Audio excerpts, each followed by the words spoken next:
तो class 10th के chapter 3 pair of linear equation in two variable. इस video में कौन कौन से टॉपिक होंगे कि हम ये चैप्टर पढ़ क्यों रहे हैं, why we study this chapter. पढ़ क्यों रहे हैं मतलब यूज क्या है इस चैप्टर का डेली लाइफ में।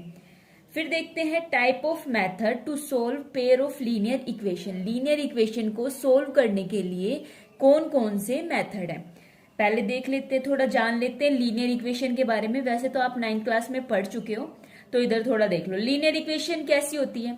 लीनियर इक्वेशन वो होती है सबसे पहले जिसकी डिग्री कितनी होती है, 1 होती है। कल ही पढ़ा था, ठीक है, कल वाले चैप्टर में देखा था, लास्ट चैप्टर में।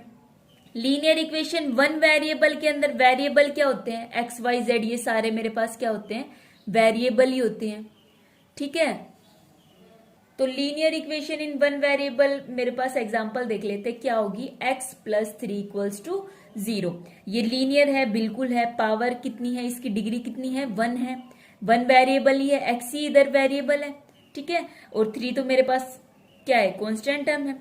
लीनियर इक्वेशन 2 वेरिएबल के अंदर क्या हो जाएगी, एक लीनियर इक्वेशन होगी जिसके अंदर कितने वेरिएबल होंगे, मेरे पास 2 वेरिएबल होंगे। यहाँ देखो x और y मेरे पास 2 वेरिएबल है, x plus y plus 3 equals to 0। ये इसका क्या हो जाएगा, एग्जाम्पल हो जाएगा। इसका एग्जाम्पल ये हो जाएगा। चैप्टर का नाम क्या है, pair of linear equation. Linear equation का पेयर, पेयर क्या होता है, 2, पेयर 2 का ही तो होता है। लीनियर इक्वेशन का पेयर 2 वेरिएबल के अंदर देखते हैं। एक लीनियर इक्वेशन ये हो गई, दूसरी लीनियर इक्वेशन ये हो गई, ठीक है। इन दोनों, ये 2 लीनियर इक्वेशन मिलके क्या बना रही है, पेयर ऑफ लीनियर इक्वेशन 1 और 1 2 वेरिएबल के अंदर। वेरिएबल कौन कौन से हैं यहाँ पे, x एंड y। अब देखते हैं डेली लाइफ में हम लीनियर इक्वेशन यूज कहाँ करते हैं। वैसे तो मैथ के सभी चैप्टर डेली लाइफ में यूज होते हैं।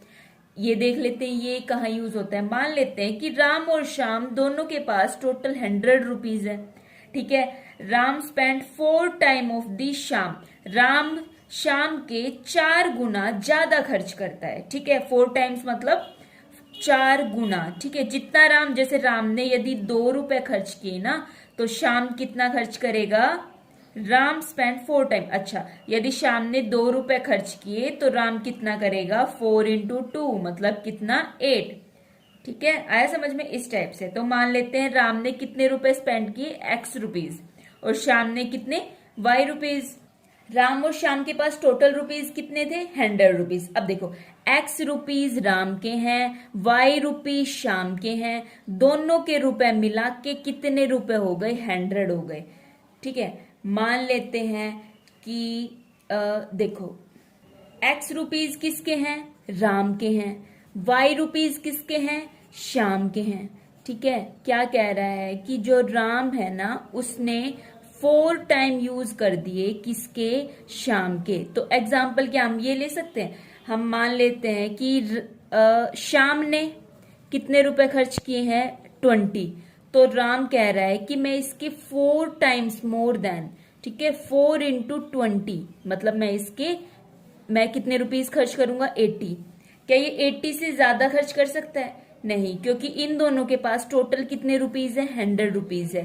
20 प्लस 80 कितने हो जाएंगे, 100 रुपीज हो जाएंगे। तो कह रहा है राम के और श्याम के दोनों के मिला के मेरे पास 100 रुपीज है, ठीक है। x किसके इक्वल हो जाएगा, 4 टाइम ऑफ y। अब इस टाइप की इक्वेशन किस टाइप से सोल्व करते हैं वो हम देखेंगे। अब देखते हैं यहाँ पे 2 टाइप के मेथड होते हैं इस pair of linear equation in 2 variable में सोल्व करने के लिए। कौन कौन से मेथड है, पहला है एल्जेब्रिकली। एल्जेब्रिकली के अंदर 3 आते हैं, कौन कौन से, substitution, elimination and cross multiplication. अब ये क्या होता है ये हम डिटेल में देखेंगे। फिर है ग्राफिकली, अब ये क्या होता है इसके बारे में भी बहुत अच्छे से जानेंगे, ठीक है। तो पार्ट 2 का वेट कीजिए, उसमें हम बुक से पढ़ेंगे, 1 to 1 लाइन पढ़ेंगे एंड देन एक्सरसाइज के क्वेश्चंस भी सोल्व करेंगे। Okay, bye.